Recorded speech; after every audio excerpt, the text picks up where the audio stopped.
Welcome to the Stronger Together home workout series being brought to you by the Massey Wellbeing Committee. I'm Jason Thompson, your certified trainer. Let's get ready to go. Today we're going to start with legs. We have some basic movements and I'm going to explain how you can change those movements and modify them for someone who's more seasoned or is accustomed being in the gym. The first movement is going to be squats.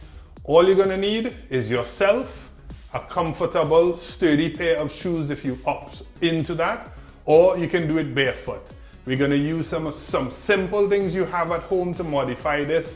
If you have kids, you can bring out their backpack. If you have 5-gallon water bottles at home, bring those out. We're going to get started in a couple seconds, so let's get ready to go. First thing we're going to do is set up your stuff. So over here we have 2 of the smaller Massey bags, and in it we just have your normal stuff. Peas and carrots, baked beans, whatever you want. All that's important is that you use the same amount of tins in each bag, and hopefully you have the same tins in one bag as you'll have in the other. That way the weight is evenly distributed. Apart from that, you could opt for your school bag, normal school bag. Your daughter, son is at home, obviously they have no school. Fill the bag up with either books, you could use their books, or you can use the same tins and just transfer them over if you want. For squats, what you want to do is make sure that your feet are just about hip width apart. You're going to brace yourself by breathing in, drawing your navel inwards, tightening up that abdominal section, and all you're going to do is sit down, keeping your chest up. So if you have somebody that you can use, put them in front of you and just focus on them. So you're just going to sit back and come up. Really, really simple exercise. So let's go. We're going to try about 3 to 4 reps just to make sure we know what we're doing, work out any kinks that are involved. So make sure again, feet apart, and we're going to breathe, sit back. So that's 1, 2, 3, 4, 5. Really simple. So you want to make sure that it's stable, not moving too much. And all you're going to do is grab a seat. Again, you're going to want to keep your feet just about your hip width apart. And from here, take your breath again. So deep breath. Brace, stand up, squeeze the glutes. Ease yourself back there. Squeeze the glutes. Squeeze the glutes. Squeeze the glutes.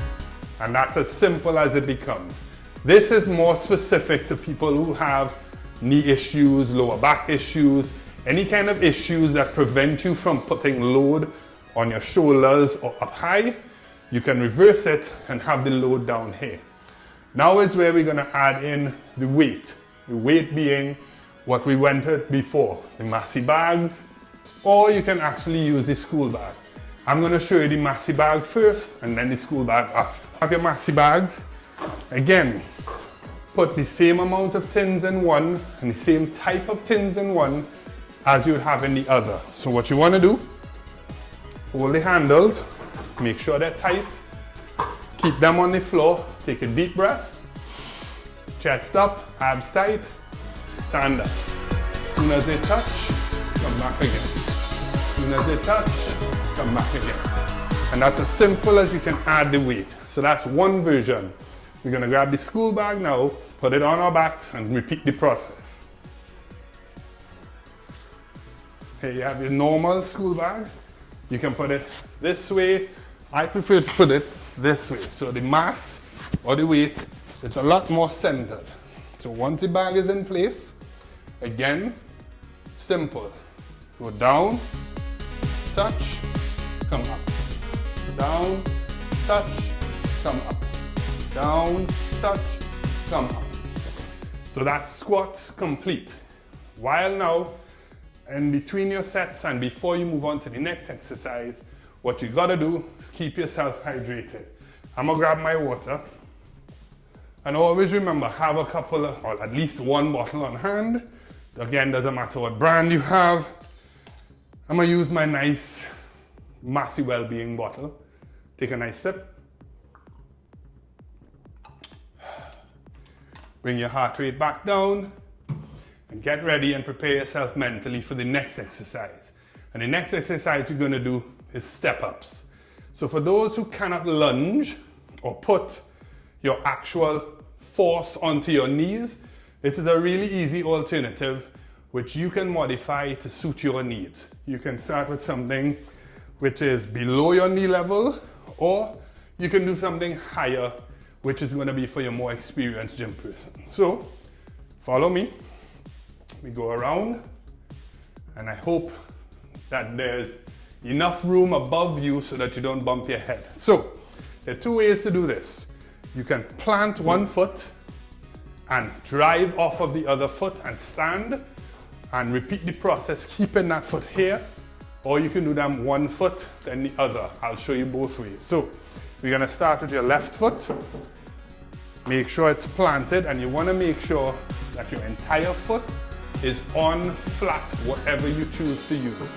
From there, take a deep breath again, engage the core, stand up, keep that foot off, reverse it, put it back there. Gonna take a breath again, stand up, catch your balance, bring it back down. Now I'll show you how to do it on an alternating leg basis. So we start flat this time. You're gonna put left up, stand, bring the right leg, bring the left leg down. Step with the right leg, touch, left leg down, right leg down. And you repeat the process for any number of sets and reps that you predetermine before you actually start the workout. Okay? Now we're going on to the third exercise, which is called hamstring glute raises. And this is where most women excel, but fellas, you'll need to work on this too to keep your hips as mobile as possible. You have strong hamstrings, which is where the power comes from, both your hamstring and your glute, but the quad is what everybody sees. So let's not neglect the back and only focus on the front. Plant your table, and what you want to do is lie down flat on the floor with the palms of your hands on the floor. You're not trying to press in with your hands, you're trying to raise your glutes using your hips. So you're going to take a deep breath, brace as in draw your core in, and squeeze, come back down. Squeeze, come back down. Squeeze, come back down. Last one, up, squeeze, come back down. The only other way that you can make this harder is by the use of tension. So I'm going to demonstrate that quickly just so you understand what's going to happen. So again, your feet go up. You take your breath the same way. So in, hold, and you're going up quickly, down nice and slow. Up quick, down nice and slow. And that's what we call a tension rep.